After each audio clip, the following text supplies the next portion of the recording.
Praise the Lord. प्रभु यीशु मसीह के नाम से आप सबों को जय मसीह की और प्रेमी सलाम। परमेश्वर के साथ साथ चलना, इस श्रृंखला में मैं आपका हृदय से स्वागत करता हूं। आज इस श्रृंखला का भाग 12 उसका अध्ययन हम करने जा रहे हैं, जिसका मुख्य शीर्षक है परमेश्वर के साथ साथ चलने में होने वाली रुकावटें। आइए हम प्रार्थना करें। जीवित परमेश्वर पिता, हम धन्यवाद करते हैं कि हम परमेश्वर के साथ साथ चलने वाले बन सके। जीवन में ऐसी भी कोई रुकावट हमारे जीवन में ना रह न पाए जो आपके साथ साथ चलने के लिए रुकावट बन सके। पवित्र आत्मा, इस भाग को सीखने के लिए तो सहायता कर, यीशु के नाम से मांगते, आमीन। परमेश्वर के साथ साथ चलना, भाग 12, जिसका मुख्य शीर्षक है परमेश्वर के साथ साथ चलने में होने वाली रुकावटें।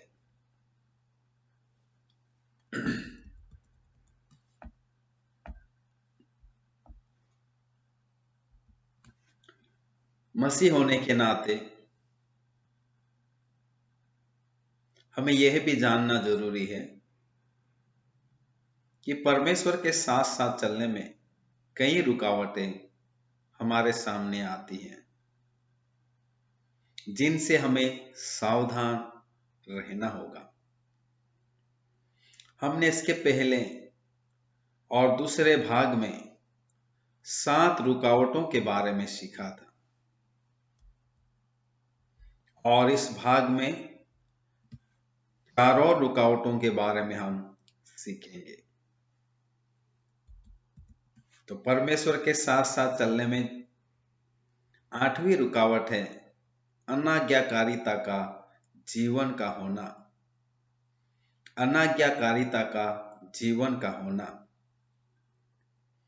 अनाज्ञाकारिता का जीवन भी, आज्ञा न मानने वाला जीवन भी परमेश्वर के साथ साथ चलने में बहुत बड़ी बाधा उत्पन्न करता है।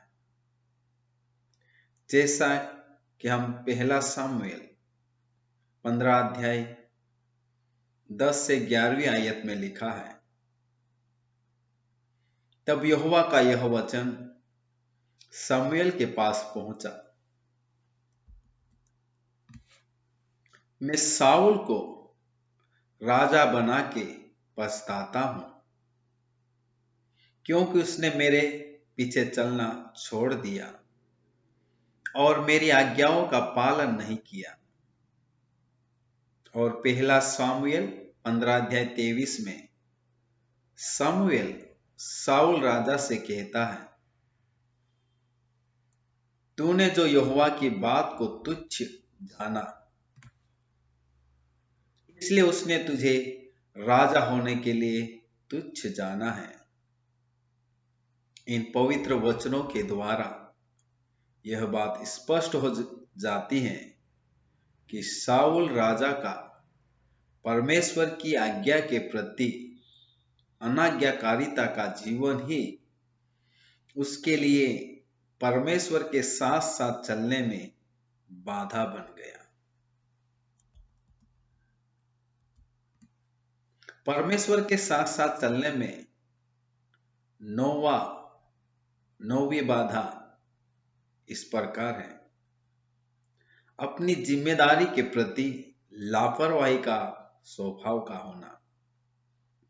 अपनी जिम्मेदारी के प्रति लापरवाही का स्वभाव रखना। अपनी जिम्मेदारी के प्रति लापरवाही का स्वभाव का होना भी परमेश्वर के साथ साथ चलने में बहुत बड़ी बाधा उत्पन्न करता है। जैसा कि दूसरा सामुएल 11 का 1 में लिखा है, फिर जिस समय राजा लोग युद्ध करने को निकला करते हैं, उस समय अर्थात वर्ष के आरंभ में दाऊद ने योआब को और उसके संग अपने सेवकों और समस्त इस्राएलियों को भेजा और उन्होंने अम्मोनियों को नाश किया और रब्बा नगर को घेर लिया, परंतु दाऊद यरूशलेम में रह गया। राजा दाऊद के लिए उनकी अपनी जिम्मेदारी के प्रति लापरवाही का स्वभाव ही उसके लिए परमेश्वर के साथ साथ चलने में बाधा बन गया, क्योंकि उन्होंने परमेश्वर के विरुद्ध व्यभिचार एवं हत्या करके पाप किया, जिसका विवरण दूसरा सामुएल 11 का 1 से 2, 15 और 24 आयतों में हमें देखने को मिलता है। और दूसरा सामुएल 11 का 27 में लिखा है, परंतु उस काम से जो दाऊद ने किया था यहोवा क्रोधित हुआ। परमेश्वर के साथ साथ चलने में बाधा उत्पन्न करने वाला 10वां स्वभाव है बहकावे में आने वाला स्वभाव। बहकावे में आने वाला स्वभाव, बड़ी आसानी से बहकावे में आने वाला स्वभाव भी परमेश्वर के साथ साथ चलने में बहुत बड़ी बाधा बन जाता है। जैसा कि पहला राजा 11 अध्याय 6 और 4 आयत में लिखा है। पहला राजा 11 का 4 और 6 में लिखा है, अतः जब सुलेमान बूढ़ा हुआ तब उसकी स्त्रियों ने उसका मन पराये देवताओं की ओर बहका दिया और उसका मन अपने पिता दाऊद के समान अपने परमेश्वर यहोवा पर पूरी रीति से लगा न रहा। इस प्रकार सुलेमान ने वह किया जो यहोवा की दृष्टि में बुरा है और यहोवा के पीछे अपने पिता के समान पूरी रीति से न चला। इस कारण पहला राजा 11 के 9 के अनुसार तब यहोवा ने सोलेमन पर क्रोध किया, क्योंकि उसका मन इस्राएल के परमेश्वर यहोवा से फिर गया था, जिसने 2 बार उसको दर्शन दिया था। इन वचनों के अनुसार राजा सुलेमान के लिए उसका अपना बहकावे में आने वाला स्वभाव ही उसके लिए परमेश्वर के साथ साथ चलने में बाधा बन गया।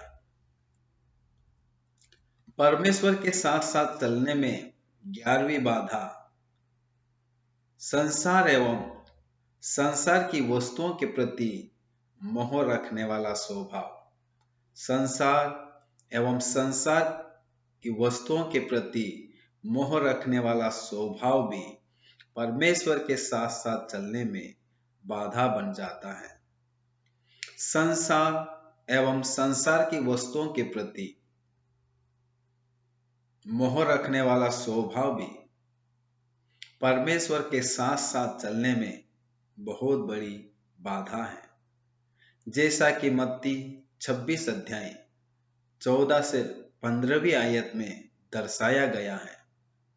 तब यहूदा इस्करियोती ने, जो 12 चेलों में से एक था, प्रधान याजकों के पास जाकर कहा, यदि मैं उसे तुम्हारे हाथ पकड़वा दूं तो मुझे क्या दोगे? उन्होंने उसे 30 चांदी के सिक्के तोलकर दे दिए। यहूदा इस्करियोती के लिए धन के प्रति मोह के स्वभाव ने उसे परमेश्वर के साथ साथ चलने में बाधा बन गया और परिणाम स्वरूप अपने ही गुरु एवं प्रभु की हत्या का कारण बन गया। प्रभु इस शिक्षा के द्वारा हम सबों को आशीष दे। आइए हम प्रार्थना करें। प्रभु जी, हम आपका धन्यवाद करते हैं कि ऐसी बहुत सी बाधाएं हैं जो हमें परमेश्वर के साथ साथ चलने में रुकावट बन जाती हैं। प्रार्थना करते हैं ये बाधाएं हमारे जीवन से दूर हो और निरंतर हम परमेश्वर के साथ साथ चलने वाले हो सके। यीशु के नाम से मांगते, आमीन। परमेश्वर के साथ साथ चलने की श्रृंखला की जानकारी अपने प्रियजनों को अवश्य प्रदान करें ताकि वे भी इस श्रृंखला के द्वारा सीख सकें और परमेश्वर के साथ साथ चल सके, ताकि वे परमेश्वर की अद्भुत आशीष, शांति और कृपा को अपने जीवन में अनुभव कर सके। प्रभु की शांति, आशीष और कृपा हम सबों के साथ बनी रहे। आमीन।